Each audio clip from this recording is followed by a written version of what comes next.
Here now we have implicit differentiation with trig.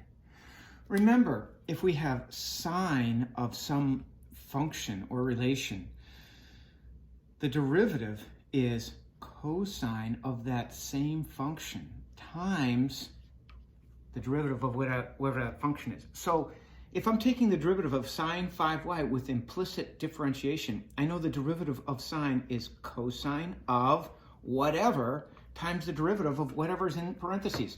Playing the role of this function is 5y. Well, it's not really a function, is it?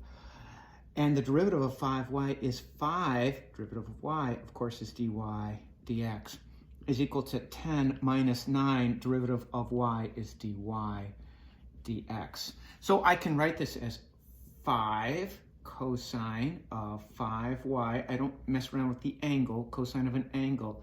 This is all times dy dx. I'll add 9 dy dx to both sides, is equal to 10. Now I'm going to factor out the dy dx, and I'm left here with 5 cosine of the angle is 5y plus 9 is equal to 10. Now, to get dy dx all alone, I say to myself, divide by everything that's not dy dx, and I'm left with 10 over 5 cosine of 5y plus 9. That's a nice derivative there. Notice we're using both the chain rule here and implicit differentiation.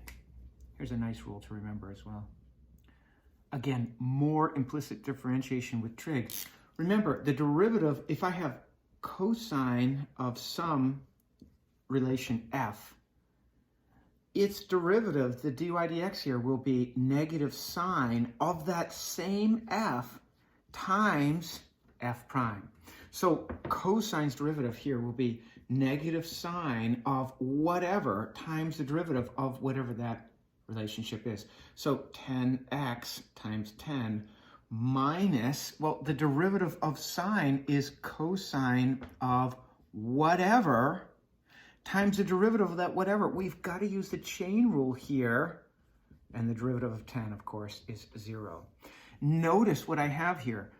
I can't just say the derivative of sine y is cosine y. That negative comes down, by the way. I'm just carrying that down. It's not that the derivative of sine is negative cosine. I'm bringing that negative down. But I'm using the chain rule. The derivative of sine is cosine of whatever times the derivative of whatever's in parentheses is tagged on with that chain rule. Same thing here. Derivative of cosine is negative sine of whatever times the derivative of whatever's in that parentheses. So now I get negative cosine of y times dy dx is equal to add 10 sine of 10x to both sides. Hey, babe. And now I can solve for dy dx. dy dx will be 10 sine of 10x, all divided by negative cosine of y. And that's a beautiful derivative for us to get. Notice what a nice problem this is. It has the chain rule and implicit differentiation. We have to know the derivative of this, I can put this in parentheses, not a problem, is dy dx. And the derivative of this, 10x, is 10.